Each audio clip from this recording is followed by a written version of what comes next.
Si vous venez de nous prendre en marche, sachez que vous êtes dans votre émission de diplomatie et de coopération Nord-Sud. Les deux thématiques du jour, la junte militaire guinéenne et la CEDEAO s'accordent sur une durée de transition de 2 ans avant le retour à l'ordre constitutionnel. Les avantages et les défis d'un tel accord, nous en avons longuement parlé dans la première partie de cette émission. Et comme deuxième et dernier sujet, nous nous intéressons au réseau des Guinéens de la diaspora et qui a d'ailleurs son représentant déjà en studio, Monsieur Youssouf Kourouma. Emmanuel, pour la première question. Alors, Monsieur Kourouma, d'abord, quand on parle de réseau des diplômés de la diaspora, de quoi est-ce qu'il s'agit concrètement? Parlez-nous un peu de ce réseau. D'accord. Merci beaucoup pour cette pertinente question. Quand on parle du réseau des Guinéens diplômés de la diaspora, comme la dénomination l'indique, le RGDD, c'est un réseau ici à caractère panafricaniste qui essaye de réunir en quelque sorte toutes les associations diasporiques. Les associations diasporiques de la Guinée à travers le monde à caractère bien sûr estudiantin, parce que vous n'êtes pas sans savoir que les étudiants guinéens, les Guinéens qui sont diplômés, qui travaillent ailleurs, sont dans tous les pays. Donc ces gens, comment est-ce que nous pouvons faire pour les pousser à s'intéresser à notre pays? Comment est-ce qu'on peut faire en sorte qu'ils se sentent aussi intéressants et intéressés là où ils sont? Donc le réseau des Guinéens diplômés de la diaspora a été créé à cet effet. Mais pour rejoindre ce réseau, ce n'est pas une obligation. Les associations, les personnes voulant adhérer à ce réseau le font par volonté. Donc, ce n'est pas un réseau qui concurrence les autres associations ou diasporiques qui sont à l'étranger ou qui sont un peu partout à travers le monde. Notre réseau, c'est pour fédérer, notre réseau, c'est pour regrouper, notre réseau, c'est pour détecter les talents. Donc, le réseau des Guinéens diplômés de la diaspora, c'est un peu ça. C'est une association qui regroupe ici l'ensemble des associations à travers la diaspora, mobiliser une ressource humaine talentueuse qui puisse s'intéresser au développement, à l'émergence et au bien-être du peuple de Guinée, où qu'il soit. Vous êtes né quand, enfin, je parle de la structure, du réseau, et il a vu le jour quand et qui étaient les véritables initiateurs de cette idée? D'accord. Ce réseau est d'abord l'initiative de notre coordinateur général. Je ne suis pas en train de personnaliser, bien sûr. Il répond au nom de Robert Max Bangoura. C'est lui qui a eu l'initiative de mettre en place un tel réseau qui puisse regrouper toutes les associations de la diaspora à travers le monde. Et ce monsieur, en 2020, il y a eu bien sûr une assemblée générale à Rabat qui va essayer de donner naissance à ces réseaux-là. Et le réseau va être créé avec la présence d'au moins 10 personnes qui vont se regrouper ces jours et qui vont ici être nos différents représentants, les premiers représentants à travers les pays comme la Tunisie, comme le Maroc, comme le Sénégal, mais aussi la Guinée, et sans oublier la France, les États-Unis, le Canada, ainsi de suite. Le réseau va continuer à s'agrandir et son ascension dans le cadre du bien-être de la diaspora, mais aussi du retour sur investissement de la part de la diaspora pour permettre le développement de la Guinée. Aujourd'hui, à quelle envergure êtes-vous? Je veux savoir en fait combien de pays vous mobilisez actuellement. Est-ce que vous avez une idée du nombre finalement de diplômés qui ont rejoint ce réseau? D'accord. Merci pour cette question qui me va très droit au cœur. Si nous prenons d'abord commençons par le continent africain. Si nous commençons par le continent africain, les pays dans lesquels il y a une très bonne représentativité, une très bonne représentation des étudiants ou des diplômés guinéens sont représentés. Je veux parler du Sénégal, je veux parler ici du Ghana, je veux parler ici de la Tunisie, je veux parler ici du Maroc, sans oublier ici tout simplement ces autres pays qui sont de l'autre côté du continent. Si nous prenons le continent européen, vous avez la France que nous couvrons déjà. Vous savez, la France est un pays qui est très important dans l'Union européenne. Donc, de ce fait, la France est là pour nous servir pour ce qui est de pouvoir contrôler, pouvoir s'intéresser aux autres pays comme la Belgique, comme la Norvège, partout où il peut y avoir des étudiants guinéens pour pouvoir nous aider à avoir ce qu'on appelle une donnée statique de ces étudiants-là. De l'autre côté aussi, si vous prenez le continent américain, là nous sommes au Canada et aux États-Unis. Donc, ces deux représentations font que nous arrivons aussi à avoir un certain nombre d'informations qui puissent nous permettre de pouvoir connaître un peu la situation de nos étudiants, de nos diplômés, mais aussi de ces gens qui appartiennent à la diaspora guinéenne, dans quelles conditions ces gens vivent, afin que le réseau puisse s'intéresser aux conditions de vie de ces personnes-là et voir comment encore on peut s'implanter dans d'autres pays, comme la Russie, bien sûr, comme la Malaisie.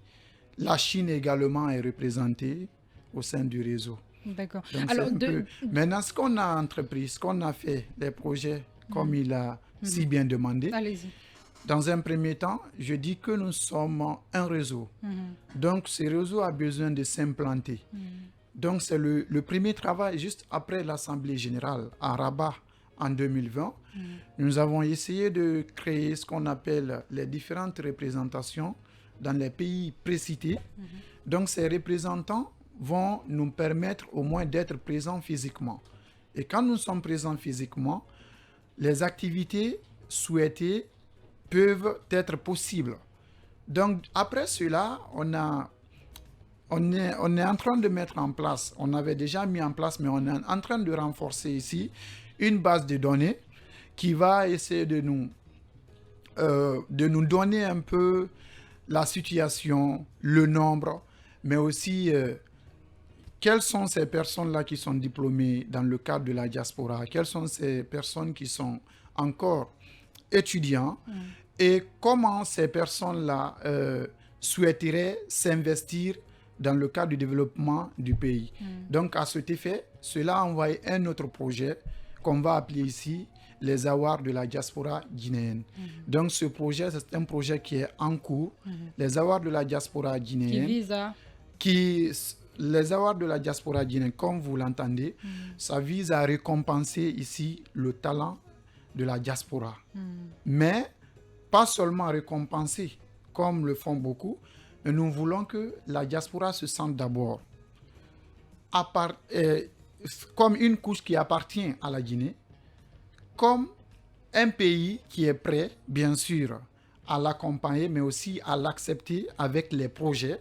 Au lieu que ces projets-là soient développés dans d'autres pays, dans d'autres continents, ils peuvent venir avec ces projets-là. Nous travaillons avec le SNAB, Service national des bourses extérieures, et sûrement avec le ministère des Affaires étrangères dans ce sens-là, qui a aujourd'hui des directions qui s'intéressent à la diaspora, tout comme le Fonds d'assistance pour les Guinéens rapatriés, tout comme l'Observatoire des Guinéens pour la migration, tout comme la direction des Guinéens de l'étranger.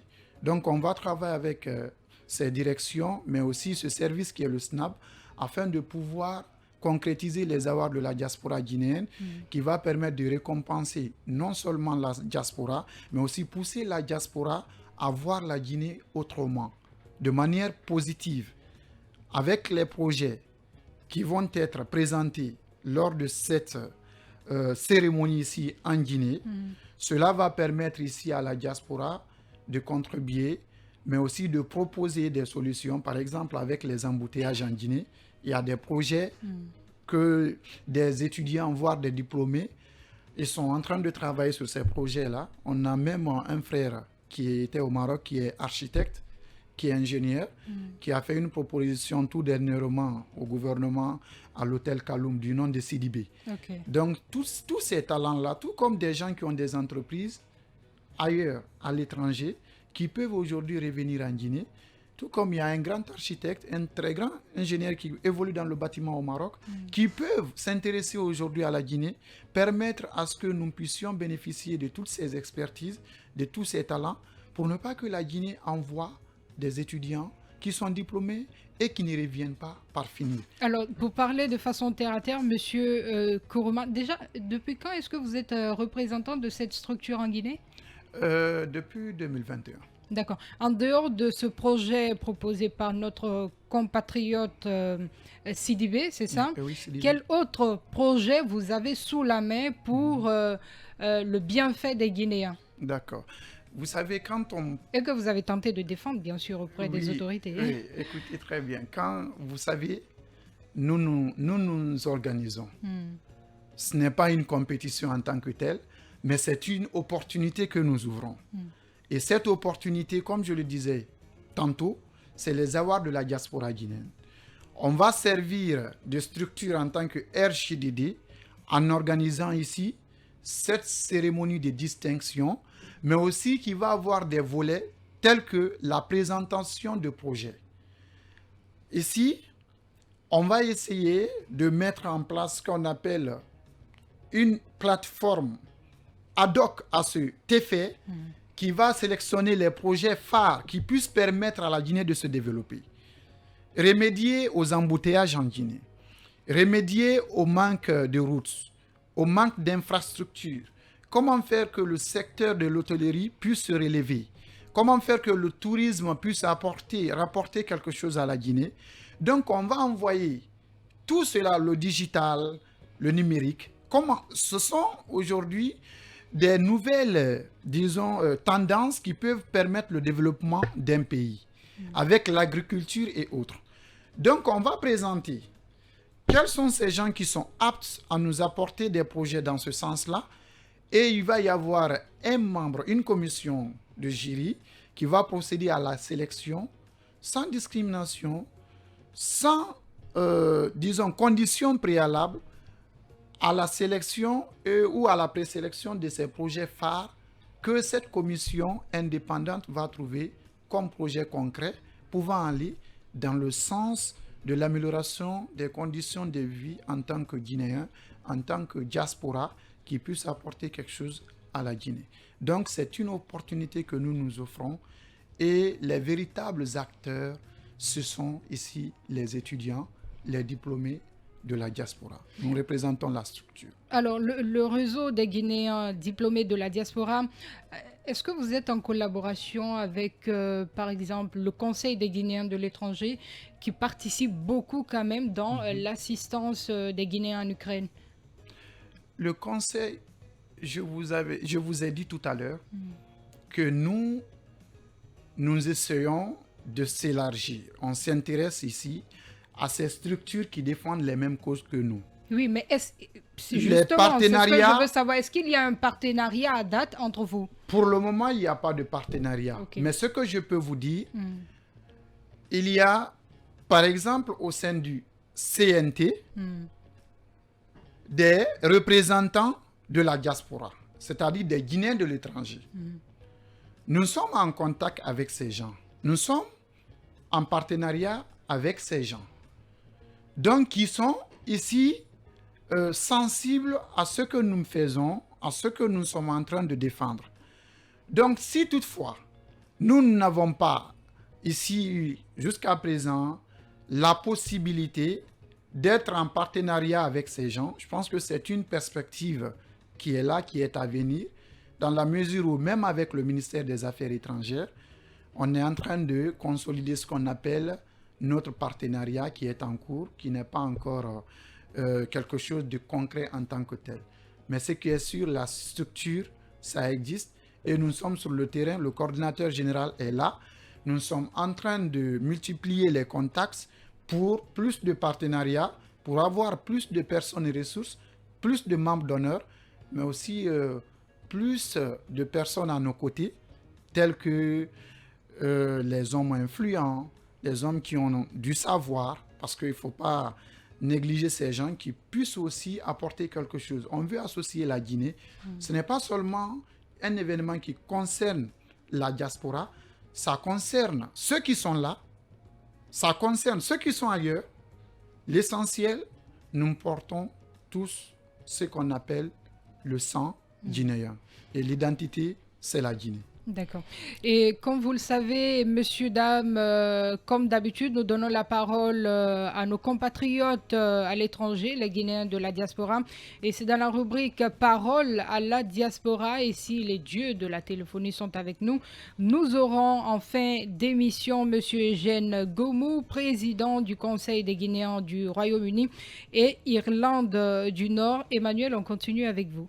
Alors, moi, j'ai envie de comprendre, est-ce que en créant ce réseau, ce n'est pas aussi révélateur peut-être d'une difficulté d'insertion des Guinéens diplômés de la diaspora, parce que vous avez pris quand même le soin de préciser les diplômés de la diaspora.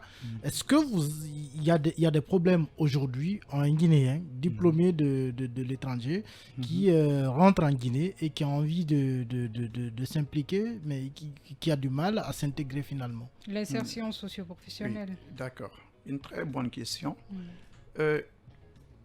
La problématique de la création du réseau des Guinéens diplômés de la diaspora,